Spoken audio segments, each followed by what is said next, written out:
Good morning students. Here we are going to start characteristics of Pahadi school. In this we are having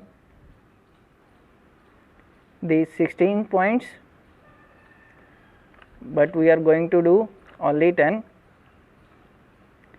which is very easy and useful for you, so that you can get 100% marks in your board exams. These points are: first, linear beauty; second, depiction of nature; third, garments and ornaments; fourth, hand gesture; fifth, stylization; sixth, colors; seventh, portraiture; eighth, use of borders; ninth, paintings are based on folk art; and 10th, architecture. These are very easy points to understand the characteristics of Pahadi school, and you can learn very easily. So let's start in details. Linear beauty. One of the main features of Pahadi paintings is linear beauty.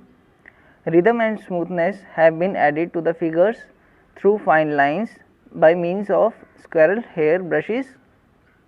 The Ajanta-like expressions of emotions and finest lines that have been used in the drawing of eyes, jewelry and other details are also praiseworthy. इसमें बताया कि linear beauty पहाड़ी school का एक main feature है. इसमें rhythm और smoothness दिखाया गया है फिगर्स के लाइंस में, और जिसके लिए स्क्वेरल हेयर ब्रशेस यूज़ किए गए हैं.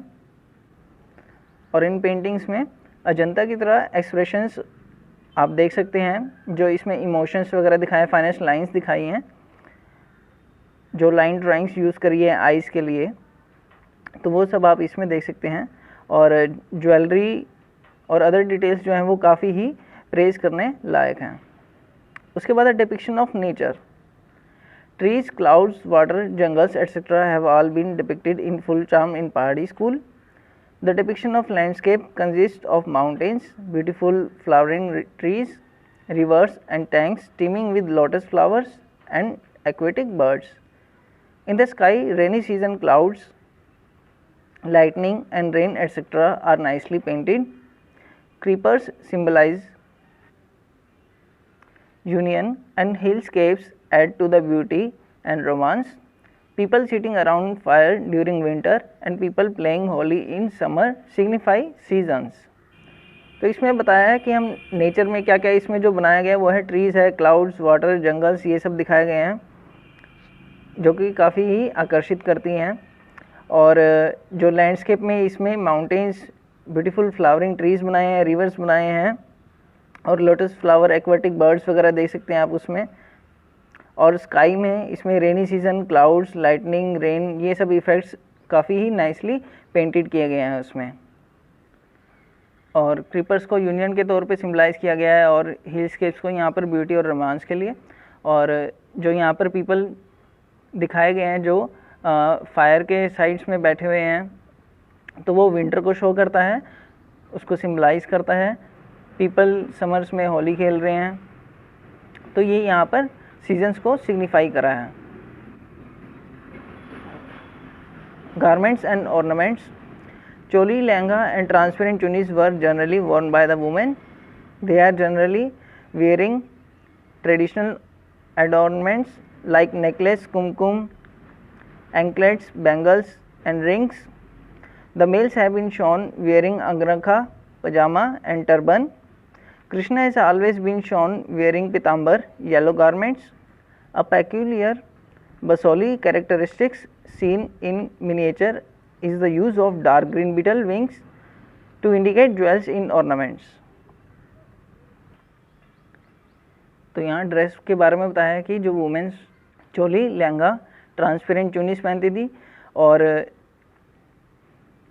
ट्रेडिशनल ऑर्नामेंट्स की अगर बात करें तो उसमें नेकलेसेस, कुमकुम, एंकलेट्स, बैंगल्स, रिंग्स पहनती थी. और मेल्स की ड्रेस के बारे में बताया गया वो अंगरखा, पजामा और टर्बन पहनते थे. और कृष्णा को पीताम्बर ड्रेस में दिखाया गया, हमेशा येलो गारमेंट्स में। और बसोली के जो मिनिएचर्स बनाए गए हैं उसमें dark green brittle wings use किए गए हैं ज्वेलरी को दिखाने के लिए।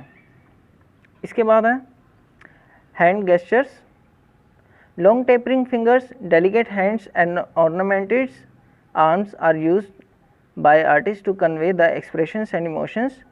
It is a quality prevalent due to strong heritage of classical dance where mudras play an important role. This feature is seen in all Indian art forms starting from Ajanta.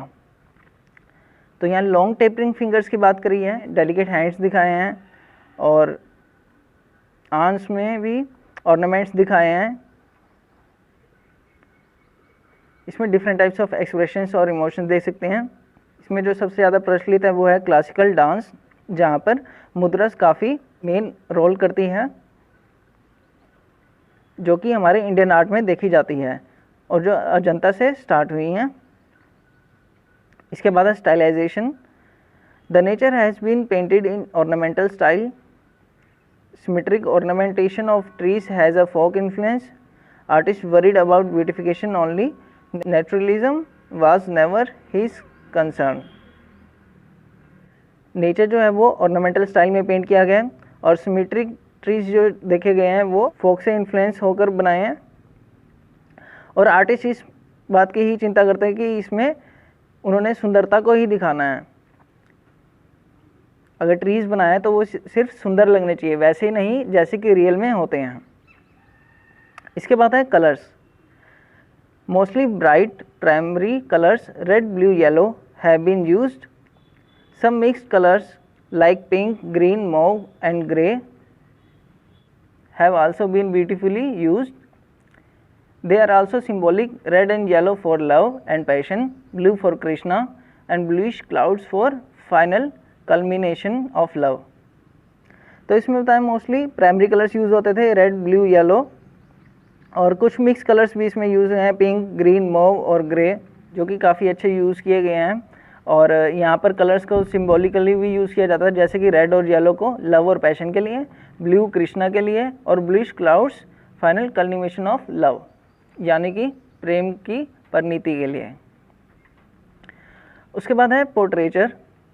The faces are repetitive initially but improved subsequently as a result of careful study of expression for each and every character.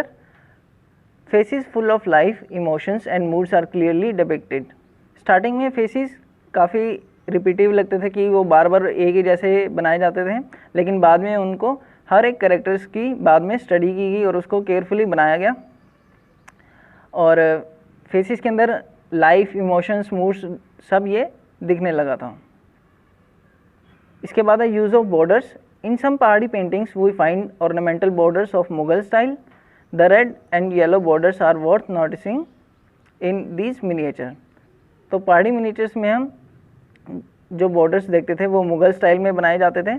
इसमें red और yellow borders देखे जा सकते हैं। इसके बाद है paintings are based on folk art. The symmetrical ornamentation of nature especially trees has a typical folk influence. This is especially found in Basoli which later decreased in Kangra. तो यहाँ पर सिमेट्रिकली ऑर्नामेंटेशन जो nature बनाई जाती थी, specially जो trees होते थे वो फोक आर्ट से इन्फ्लुएंस होकर बनाए जाते थे और स्पेशली ये किस में मिलते थे, बसोली में, लेकिन बाद में ये कांगड़ा में डिक्रीज होने लगे थे। इसके बाद आपका लास्ट पॉइंट है architecture. Marble palaces, decorated gates, window lattice, carved domes etc. are in Mughal style. Carpets and curtain to have similar designs. The interior with wine cups, vases and trays shows the royal fineness. इसमें बताया जो marble palaces होते थे, decorated gets और window होती थी, ये सब किस में बनाई गई थी, मुगल स्टाइल में बनाए गए थे। कारपेट्स और कर्टेन्स सेम होते थे, सेम डिज़ाइन बनाया जाता था उसमें, और इंटीरियर में क्या है, वाइन कप्स, वेसिस, ट्रेज, ये सब किसको शो करते थे, रॉयल फाइनेंस को। तो ये थे आपके 10 पॉइंट्स कैरेक्टरिस्टिक्स ऑफ पहाड़ी school. I hope you understand it very well. Thank you.